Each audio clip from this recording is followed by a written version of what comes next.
This week has seen the announcement of a brand new cartridge-based Game Boy and Game Boy Color compatible handheld gaming console. It's called the Chromatic and it's being made by a company called ModRetro. It's got a 160 by 144 pixel display, which is exactly the same size and resolution as the original Game Boy Color. It's got a molded magnesium alloy shell. It's got all the old features of the Game Boy, such as link cable compatibility, and it's also got some new features such as USB video out. So the question is, at this point, do we really need another one of these consoles?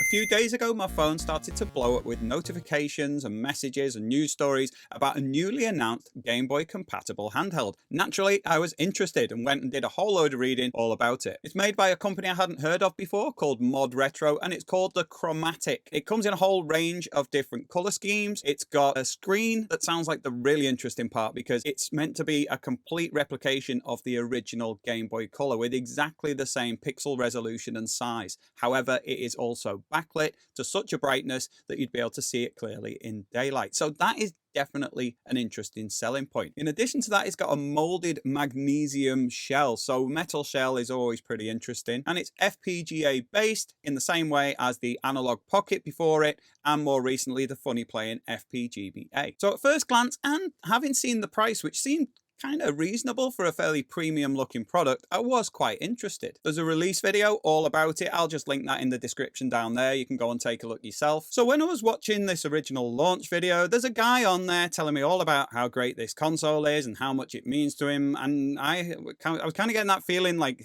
they were assuming I was meant to know who it was. I didn't know who it was.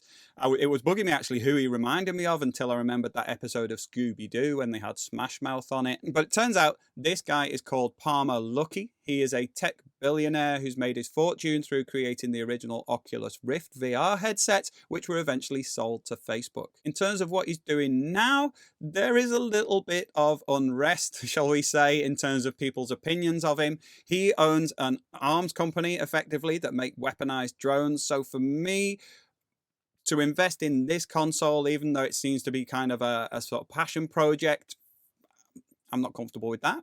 You might be comfortable with that. I read an article on The Verge where the writer was saying about compartmentalizing between the person who creates a product and buying the product itself. And I can kind of see that, but for me, it's all a bit more intrinsic than that. As usual with these things, go and do a bit of reading yourself. Make your own conclusions and do what feels best with you. But for me, it was someone I hadn't heard of before. It made for some very interesting reading, and it made it very clear that this product has got a huge amount of money and investment behind it. No expense has been spared. So I can pretty much assume that unless it's a big giant scam and a rip-off, which, you know, people do tend to get rich off, it doesn't feel like that. It does feel like everything on this is going to be to a very high quality. One of the interesting things I did read is that Palmer Luckey did actually start out in terms of modding Game Boys. So what he's saying in that launch video about it meaning a lot to him, I can see that that would be relevant. So for the rest of this video, I am focusing purely on the console itself and what I think of its design,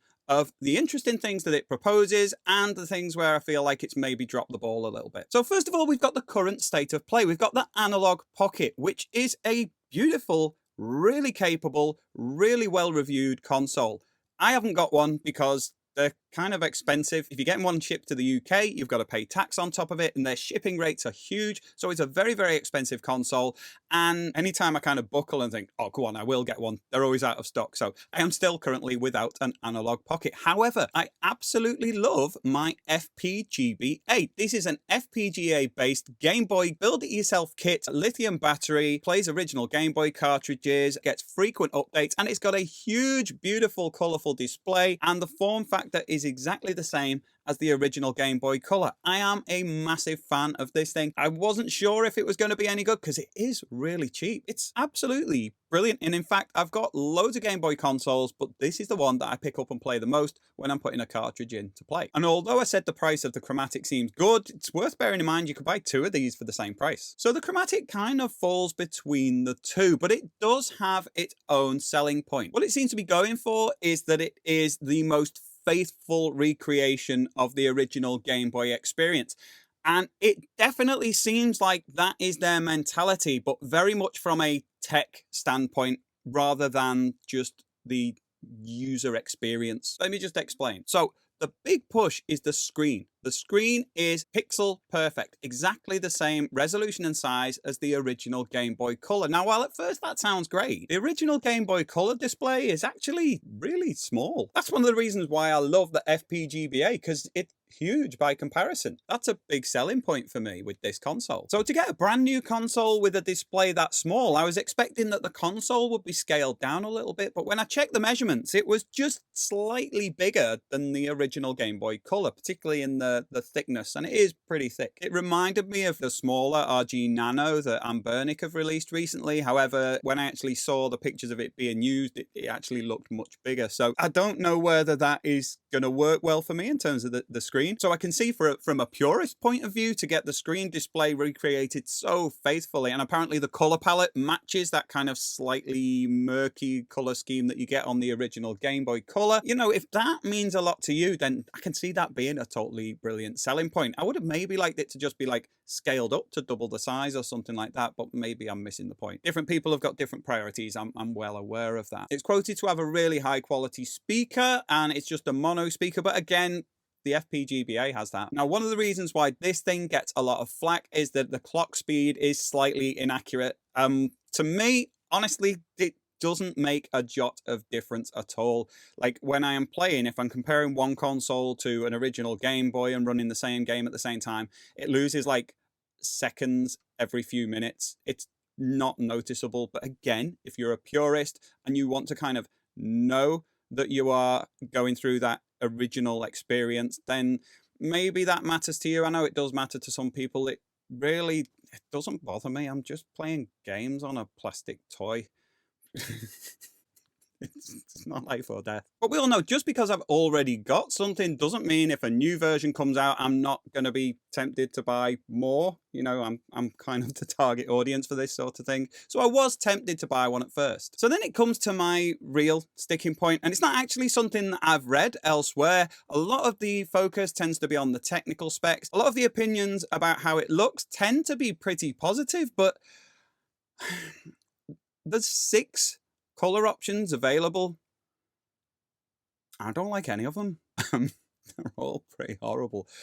They've all got a black D-pad and start and select, so it's only the A and B buttons that are different, which I know is kind of the case with the original Game Boy. But the choice of the colors on the shell and the buttons that go with it, I don't really like. There's graphics all over the thing. There's like a chromatic logo, and then there's a sequence of squares following after it, and then there's a stripy thing in the corner. It just feels a bit too much. I think if they'd have released it with no graphics on at all, it might have looked a bit more premium, in my humble opinion, of course. So when it comes to the shape of it, there are echoes of the original Game Boy. The button layout is kind of the same. The screen has that curve in the lower right corner. The console itself has that curve in the lower right corner. But beyond that, it's very, very boxy, very angular around the edges in particular.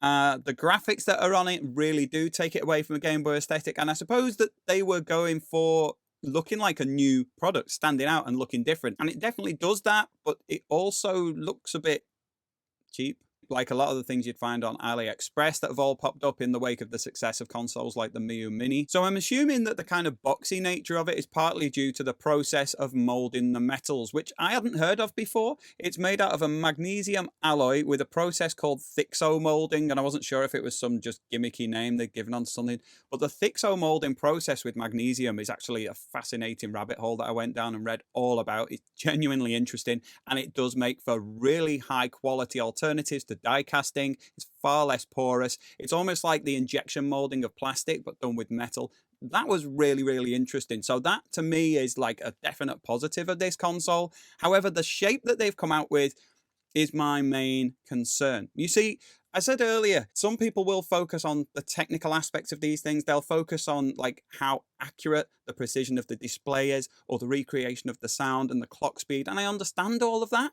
But you see, if you're trying to get the authentic Game Boy experience and the shell doesn't feel like a Game Boy, then it will feel like you're playing something else. That's what I love about this thing. Cheeky though it is, that it's even down to the Nintendo logo on the top of it. This thing feels just like holding an original Game Boy Color. And that experience of just sitting and holding the console is a huge part of feeling like you are playing a tribute to the original Game Boy. There are other alternatives as well. If you want a really authentic experience, you can just get hold of an original Game Boy off eBay and play it as it was originally intended. I'm drawn more and more to doing this, and if I get original consoles that are like the original Game Boy or the Game Boy Color that are in good shape, I am very reluctant to do any mods or upgrades to them now, because there's not as many of them about. And adding the extra screens and everything else is really cool, but it does, I understand, take away from the original experience. So if you want that totally purist approach, get the original console. They're still great. If you want something that's truly authentic and perfect in terms of clock speed, but feeling a bit more modern, the OLED display on the Game Boy Color is a phenomenal option. It looks amazing. It plays obviously perfectly because it's the original hardware.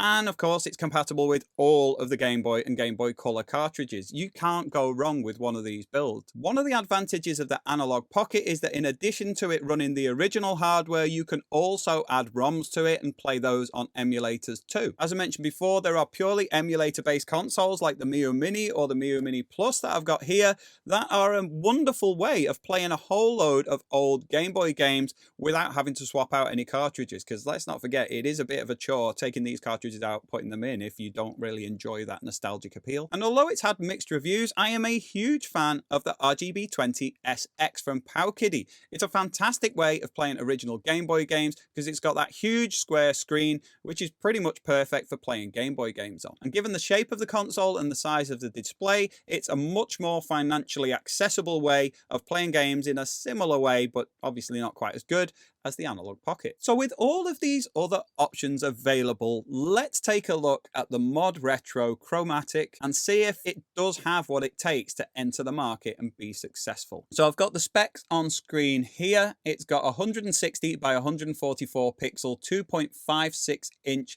IPS LCD. All of the measurements and weights and everything on the website are imperial, so as a European I had to translate everything over to try and make sense of it. Americans will have no problem on this website at all. So if I'm looking on my original Game Boy Color, measuring the diagonal on there, 2.56, that is indeed exactly the same size as the original screen. I wasn't sure if I was misreading something and that it was the same pixel density, but it was slightly bigger, but it's not. It's exactly the same size as the original Game Boy Color. What else have I not mentioned? So it's got a custom ultra loud speaker module. It's worth noting that this has a hugely uprated speaker compared to the original Game Boy Color. It's got a 3.5mm headphone output, which is great news, and I'm all for that. It's got a backwards compatible link cable port. It's backwards compatible with the infrared link, which was sorely lacking on this one. There's room for it on the PCB, but it's left blank, so maybe that's going to get added to this later. We know it's definitely on the Chromatic. It's got USB-C lagless video out, so if you want to monitor the video from your console, you can do that. I don't know, it might be quite good for recording gameplay. Power-wise, you've got two options. As standard, it runs on 3 AA batteries. I hate it when things run on 3. You've always got one left over. If you've got a pack of 4, you can get 2 pairs, like with the Game Boy Color, or you can just put the 4 into your original Game Boy. But 3, you always end up with like 1 spare. That's just me. And then there's also the option to have a custom lithium ion pack, which is rechargeable through that USB-C port, so that's pretty cool. Compatibility wise, it is compatible with Game Boy and Game Boy Color game cartridges, and also the upcoming Chromatic game cartridges. Speaking of the games, let's take a look at those. I think it is quite cool to give a publishing platform to indie developers and things like that and get brand new games in the Game Boy format. That's pretty cool. But you know, if this money is going to the developers of these games, that's a good thing. That's definitely a strength of this console. And the games themselves do look pretty interesting. There's Dragon Hymn, Patchy Matchy, love a bit of puzzling, Toki Tori, Tales of Monsterland DX, In the Dark 2, Traumatarium, Penitent, and Mayor's Manx. So yeah, there's a selection of games coming with it. And as I say, there's the brand new version of Tetris that is officially licensed. As I say, there is a lot of money behind this project, clearly. Okay, so size-wise, the console measurements are 5.2 by 3 by 1.2 inches. So height-wise, compared to my Game Boy Color, It is slightly shorter than the original. It's the same, exactly the same width as the original, and it's slightly thicker than the original. So very similar dimensions to the original Game Boy Color console. In terms of weight, it's 6.2 ounces.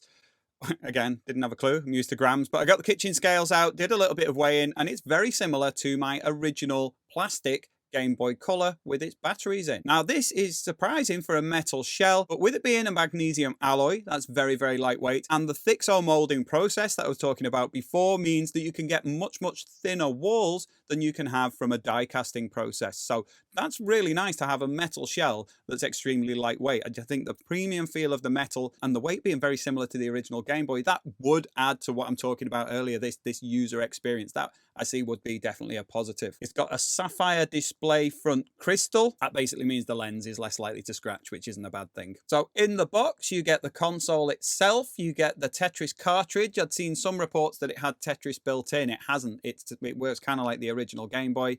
And I like the idea that it comes bundled with a Game Boy cartridge. That does have the Game Boy throwback feel to it. It comes with a USB-C cable and 3 AA ModRetro branded batteries. You can order it online, and although you have to pay extra for shipping, it's not as high as the ones that you'll see if you're buying an analog pocket. A lot of the hype about this is that it's not going to be around for long. It's a limited opportunity. It's a very successful businessman, isn't it, that's running this thing, so he knows how to sell it. So I think price-wise, for what you get, it does seem like a good proposal. It's all going to come down to your own personal tastes and preferences, whether you go for this thing. I could see that a lot of people would absolutely love it. I could see that a lot of people would see it and think, ooh. So there's going to be a whole range of opinions there.